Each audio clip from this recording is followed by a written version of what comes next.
Mike, we just had Jalen Julius in here. Give us a little assessment on.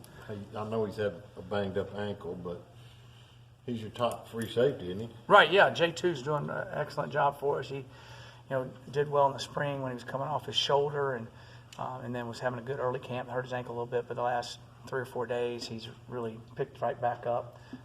Been pleased with J2 and what he's doing back there, and it's a little bit of a new position for him, but he's played corner, nickel, all over the secondary. He's a physical kid, and I'm excited about what he's doing. What made you want to make that move from corner to safety? In today's world of the RPOs and all the different things, you got to have somebody who can cover a slot. And there's not many true safeties that can cover a slot. And he's physical. I watched the film last year. He had a hurt shoulder in the year, and he's trying to hit people with all he's got. He can cover and do some things. So that allows you to be able to do some more things with your safety and cover responsibilities, because now you really got a corner in there covering. And so I like what he gives us, a little bit more flexibility in our defense.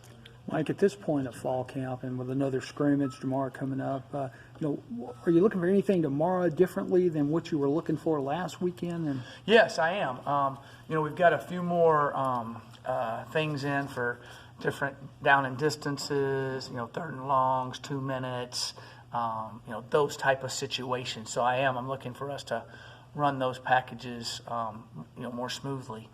We've been over them a lot more now. The first scrimmage, you barely touched it, you didn't do it as much. And this scrimmage will have a little bit more of that, so we should be better at it. With like 2 weeks to go, how fluid still is the depth chart? Has it kind of settled in your mind?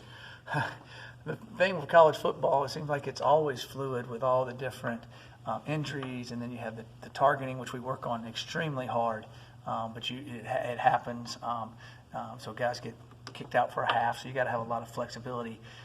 Early in the summer, because we're playing in August. We're not playing in the fall. We're playing in August. We're still playing in the summer. It's extremely hot. So you have to have a lot of guys that can rotate in, really at every position as a game goes along.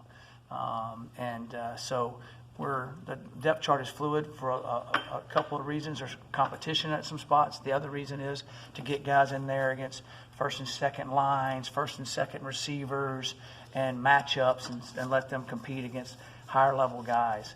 We've done that with some of the third team guys, got them in there against the first team because they could be in there. So I've had that happen before, so I'm trying to prepare for it every way we can. And then it also keeps everybody learning the defense, everybody understanding. It's a lot better in your meetings, they're more focused. So there's a lot of reasons for that. But if you're trying to build depth, this is the only time of the year you can build depth. And you're still getting the repetitions, the same amount of repetitions for the first team guys. So they're not losing reps. Because you have it planned out, so they're still able to learn. with kickoff basically 2 weeks away now, at what point do you start kind of looking at install against Memphis, game planning, things like that? We will, start on it soon. Of course, every team in the country in the summers, you break down the teams you're going to play, especially the first 3 or 4 games, and then you have notebooks on the rest of the games. But teams change a little bit as the season goes along, or they've got new coordinators, they've got new different things, so you're kind of looking at that. So we try to always stay ahead. So we've already looked at Memphis. Norvell's a phenomenal offensive coordinator. So we've looked at some things he does. He's going to have some new wrinkles, of course. I guarantee he's looked at Colorado's defenses from the last couple of years.